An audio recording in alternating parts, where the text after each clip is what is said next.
রুমে ঢুকে দরজা বন্ধ হওয়ার শব্দটা যেন চারদিকের নীরবতা আরও ঘন করে তুলল। নরম লাইট জ্বলে উঠতেই ঘরটা যেন একদম আলাদা জগতে রূপ নিল। পর্দা টানা জানালা, একপাশে সাজানো সোফা, আর মাঝখানে একটা বড় বিছানা।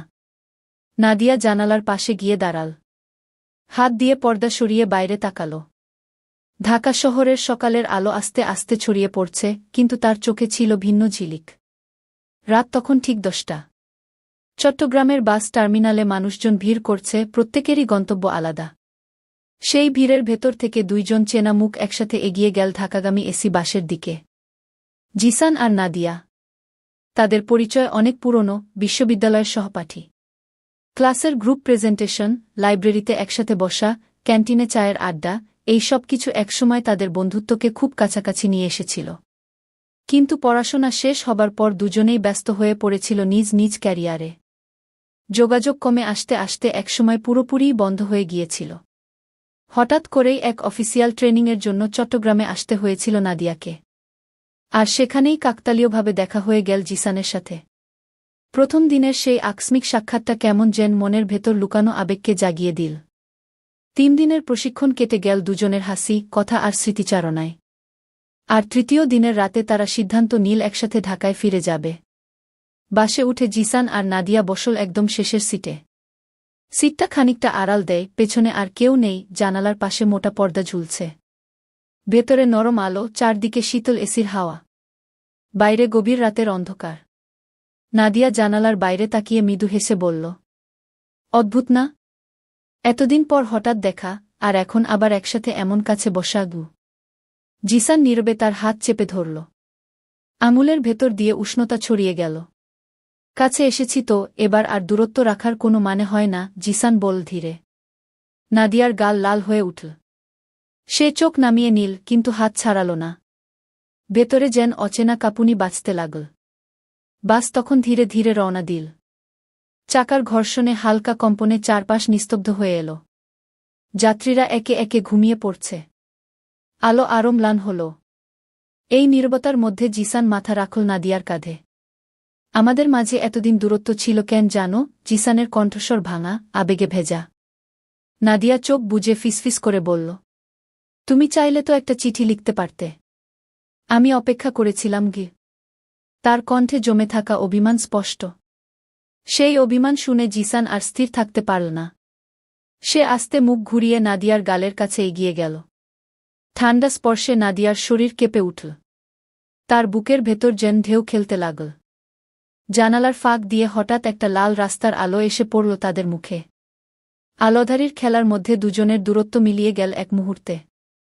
নিঃশ্বাস ঘন হয়ে উঠল, সময় থমকে গেল। নাদিয়ার ঠোঁটে হালকা কাঁপন, চোখ নামিয়ে রাখলেও গোপন টানটা লুকানো গেল না। জিসান ফিসফিস করে বলল, আজ চাই শুধু এই পথটা শেষ না হোক। নাদিয়া হেসে মাথা রাখল তার কাঁধে। আমিও চাই যেন এই রাতটা থেমে যায়। তাদের হাত একে অপরের আঙুলে গাঁথা হয়ে গেল। দুজনেই কিছুক্ষণ নিঃশব্দে বসে থাকল। শুধু হৃদস্পন্দনের শব্দ মিশে যাচ্ছিল চারপাশের নিস্তব্ধতার সঙ্গে। বাস মাঝে মাঝে হালকা ঝাঁকুনি দিচ্ছিল। সেই কম্পনের সাথে সাথে নাদিয়া আরও কাছে সরে এল। তার মাথার চুল উড়ে এসে জিসানের মুখ ছুঁয়ে যাচ্ছিল। জিসান চুপচাপ সেই গন্ধে ডুবে যাচ্ছিল, যেন বছরখানেকের শূন্যতা ভরে উঠছে এক মুহূর্তে। নাদিয়া আস্তে ফিসফিস করে বলল, জিসান, তুই জানিস, আজ মনে হচ্ছে আমি আবার নতুন করে বেঁচে উঠেছি। জিসান তার হাত চেপে ধরে বলল, তুই সবসময় আমার ছিলি, শুধু আমরা হারিয়ে গিয়েছিলাম। সামনের সিটে তখন সবাই ঘুমিয়ে পড়েছে। বাসের ভেতরে আর কোনো শব্দ নেই, কেবল জানালার বাইরে দূরের হাইওয়ে লাইটের আলো ঝলকানি। সেই আলোছায়ার খেলায় তাদের দুজনের মুখ আরও কাছাকাছি চলে এল। হঠাৎ করে বাসের হেল্পার এসে মিনারেল ওয়াটারের বোতল দিয়ে গেল। নাদিয়া একটু সরে গেল, চুল ঠিক করল, আঁচল টেনে নীল বুকের উপর। কিন্তু জিসানের চোখে তখনও একই টান, একই অস্থিরতা। হেল্পার চলে যেতেই আবার নিস্তব্ধতা। এবার নাদিয়া নিজেই হাত বাড়িয়ে ধরল জিসানের আঙুল। একেবারে দুভাবে। তার ঠোঁটে মৃদু হাসি, কিন্তু চোখে ছিল না বলা অনেক কথা। জিসান ফিসফিস করে বলল, নাদিয়া, আজ মনে হচ্ছে এই রাতটাই আমাদের গল্প লিখছে। আমরা শুধু চরিত্র। নাদিয়া মাথা ঝুঁকিয়ে বলল, তাহলে চাই এই গল্পের কোনো শেষ না হোক। বাস চলতে থাকল, রাতের অন্ধকার ভেদ করে। জানালার বাইরে শহর শহর পেরিয়ে যাচ্ছিল, আর ভেতরে জেগে থাকছিল দুজন মানুষের মনের গভীর টান, যে টান কোনো গন্তব্যে গিয়ে থামতে চায় না। ঢাকার উদ্দেশ্যে বাস যখন চলছিল তখন রাত গভীর হয়ে এসেছে। অন্ধকার হাইওয়ের ভেতর দিয়ে ছুটে চলা বাসের আলোধারী তাদের দুজনকে এক অদ্ভুত স্বপ্নে বেঁধে রেখেছিল। নাদিয়া জানালার বাইরে তাকিয়ে থাকলেও তার চোখের ভেতর ছিল এক অদৃশ্য টান, যেটা তাকে বারবার টেনে নিয়ে যাচ্ছিল জিসানের দিকে। জিসান নিঃশব্দে তাকিয়েছিল তার মুখের দিকে। 3 দিনের ছোট্ট দেখা যেন আবার বছরখানেকের সম্পর্ককে নতুন করে জাগিয়ে তুলেছে। সে ফিসফিস করে বলল, নাদিয়া, আমাদের মাঝের এই কয়েক বছরের ফাঁকা সময়টা যদি না থাকত, তবে কি আমরা আজ অন্যরকম কিছু হতে পারতাম? নাদিয়া মৃদু হেসে উত্তর দিল, জানি না জিসান, তবে আজ মনে হচ্ছে সময়টা ভুল করেছিল। এখন মনে হচ্ছে ঠিক জায়গায় এসে দাঁড়িয়েছে গি। তার কণ্ঠে ছিল অদ্ভুত উষ্ণতা। চারপাশের নিস্তব্ধতায় সেই শব্দ আরও কাছে এসে বাজছিল জিসানের কানে। বাস তখন গাজীপুরের কাছাকাছি। মাঝপথে এক যাত্রী নেমে গেল, সিটগুলো আরও ফাঁকা হয়ে গেল। ভেতরের আলো ম্লান হল। এই নির্জনতায় নাদিয়া আরেকটু কাছে সরে এল। তার আঁচল হালকা করে পিছলে পড়ল কাঁধ থেকে। জিসান হাত বাড়িয়ে সেটি ঠিক করে দিল। দুজনের চোখ এক মুহূর্তের জন্য আটকে গেল, সেই চোখের ভাষা বলছিল হাজার অজানা কথা। জিসান তার হাতটা শক্ত করে ধরে রাখল। তুই জানিস, আমি কখনো কাউকে বলতে পারিনি, কিন্তু তোর জন্য আমি অনেকবার অপেক্ষা করেছি। শুধু একটা খবরের জন্য। নাদিয়া হেসে মাথা নিচু করল, তারপর ধীরে ধীরে বলল, আমিও শুধু একদিন ভেবেছিলাম হয়তো তুই ফিরবি।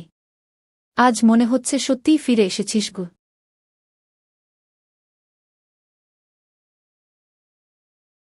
এই কথায় জিসানের বুকটা হালকা হয়ে এল। সে নাদিয়ার দিকে একটু ঝুঁকল। দুজনের শ্বাস মিলেমিশে যাচ্ছিল।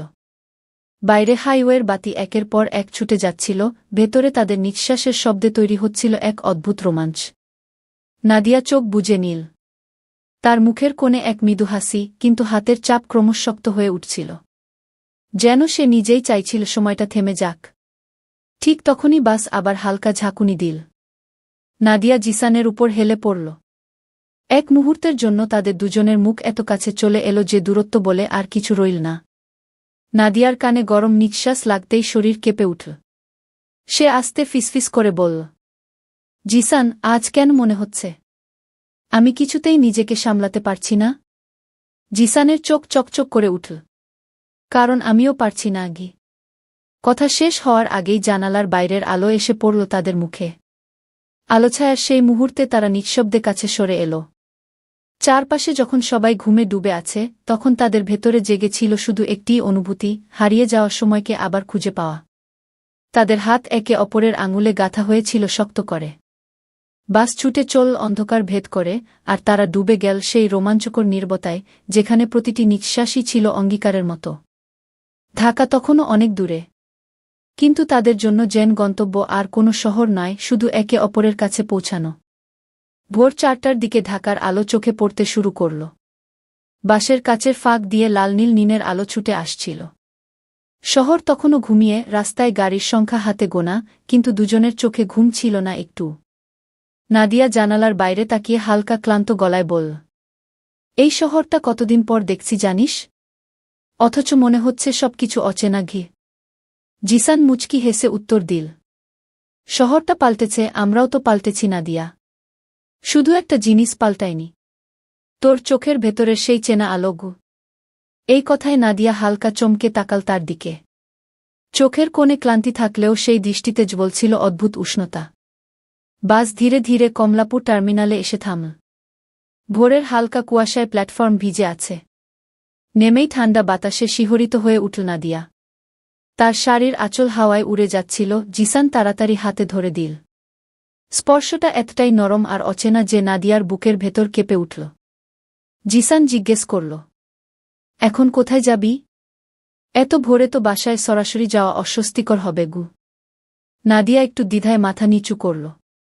তার চোখে যেন এক মুহূর্তে অনেক প্রশ্ন ভেসে উঠল। তারপর আস্তে বলল, হয়তো কাছেই কোনো হোটেলে কিছুক্ষণ বিশ্রাম নিলেই ভালো হয় গি। কথাটা বলেই নাদিয়া মুখ ফিরিয়ে নিল, জেন নিজের কণ্ঠস্বর সে নিজেই বিশ্বাস করতে পারছে না। জিসানের চোখে তখন অন্যরকম ঝিলিক। সে শুধু মৃদু স্বরে বলল, চল, আমি আছি তো। দুজনেই রিকশা নিয়ে কাছের একটা হোটেলে গেল। লবিতে ঢুকতেই নরম আলো, ফাঁকা চেয়ার আর নিস্তব্ধ পরিবেশ যেন তাদের আগমনের জন্যই অপেক্ষা করছিল। রিসেপশনে নাম লেখানোর সময় নাদিয়ার বুক ধকধক করে উঠছিল। তার আঙুল কাঁপছিল হালকা। কক্ষের দরজা খুলে ভেতরে ঢুকতেই নাদিয়া প্রথমে জানালার পাশে গিয়ে দাঁড়াল। বাইরে ঢাকা শহরের ফাঁকা রাস্তা, দূরে ভোরের আলো ধীরে ধীরে ছড়িয়ে পড়ছে। সে নিজের আঁচল শক্ত করে টেনে নীল বুকে, যেন ভেতরের কাঁপুনি আড়াল করতে চাইছে। জিসান পেছন থেকে আসতে বলল, এত দূরে সরে দাঁড়াস কেন নাদিয়া? তুই কি জানিস 3 দিনে আমি আবার কেমন করে তোকে হারিয়ে ফেলতে ভয় পাচ্ছি? নাদিয়া ঘুরে তাকাল। তার চোখে জল চিকচিক করছে, ঠোঁটে মৃদু হাসি। সে আস্তে আস্তে কয়েক কদম এগিয়ে এল। তাদের মাঝের দূরত্ব কমে এলো এক এক করে। জিসান হাত বাড়িয়ে নাদিয়ার কপালের চুল সরিয়ে দিল। সেই স্পর্শে নাদিয়ার শরীর কেঁপে উঠল। তার ঠোঁট কাঁপল সামান্য, কিন্তু সে পেছনে সরে গেল না। বরং চোখ বুজে মাথা নিচু করে দিল। চারপাশ নিস্তব্ধ। জানালার বাইরে ভোরের আলো ছড়িয়ে পড়ছে, আর ভেতরে অদ্ভুত এক টান দুজনকে আরও কাছে টেনে আনছে। নাদিয়া ফিসফিস করে বলল, জিসান, আজ মনে হচ্ছে আমার সব হারানোর ভয় মুছে যাচ্ছে। জিসান তার হাত শক্ত করে ধরে উত্তর দিল, হারাবি না নাদিয়া, তুই আমার কাছেই থাকবি। তাদের চোখ একে অপরের চোখে আটকে গেল।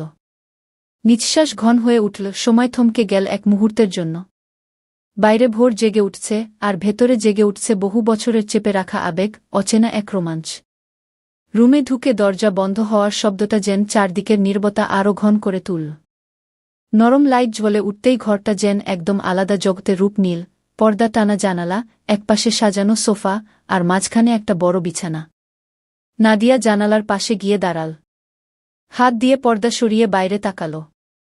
ঢাকা শহরের সকালের আলো আস্তে আস্তে ছড়িয়ে পড়ছে, কিন্তু তার চোখে ছিল ভিন্ন ঝিলিক। জিসান দরজা বন্ধ করে কিছুক্ষণ দাঁড়িয়ে শুধু তাকিয়েই রইল তার দিকে। এত বছর পর নাদিয়াকে এত কাছ থেকে দেখা, আর তাতেও এই ভোরের আলোয়, সে যেন বিশ্বাসই করতে পারছিল না। নাদিয়া কি? জিসানের কণ্ঠে অদ্ভুত কাঁপুনি। নাদিয়া ধীরে ঘুরে তাকাল। তার চোখে লাজ, ভেতরে ঢেউয়ের মতো আলোড়ন। সে বলল, মনে আছে বিশ্ববিদ্যালয় শেষ দিনে তুমি আমার হাতে একটা বই দিয়েছিলে? জিসান মাথা নেড়ে হেসে উঠল। কিভাবে ভুলব? সেই বইয়ের ভেতরে চিঠি রেখেছিলাম। কিন্তু তুই পড়েছিলি তো? নাদিয়া মৃদু হাসল, ঠোঁট হালকা কাঁপছিল। পড়েছিলাম। তখন ভেবেছিলাম যদি সেদিন তুই সরাসরি বলিস, আমি হয়তো উত্তরটা দিতে পারতাম। এই কথাগুলো শোনার পর হঠাৎ নীরবতা নেমে এলো। দুজনেই চুপচাপ একে অপরকে তাকিয়ে দেখছিল। যেন আটকে রাখা সব কথা এক মুহূর্তে ভেসে উঠছে চোখে।